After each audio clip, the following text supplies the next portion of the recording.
Let's talk about the disadvantages of closed captioning.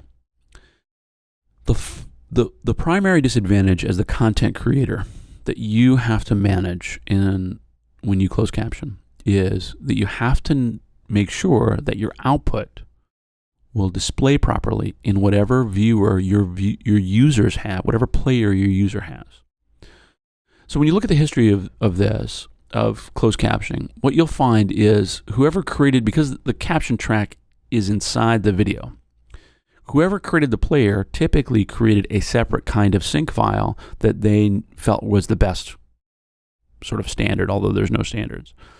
And so what you have out there in the marketplace is tons and tons of standards without necessarily any clear global standard. Now, I say that.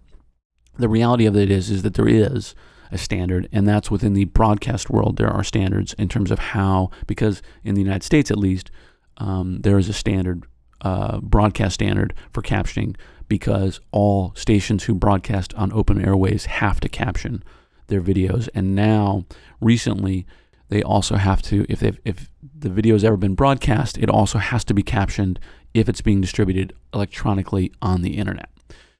So there are very elaborate standards when it comes to broadcast.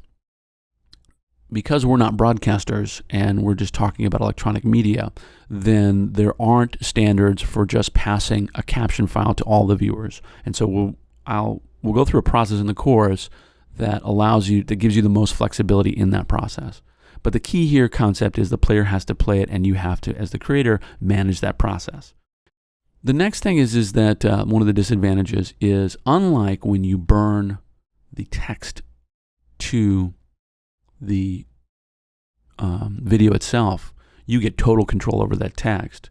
When in closed captioning, the player is what controls how the text looks on screen.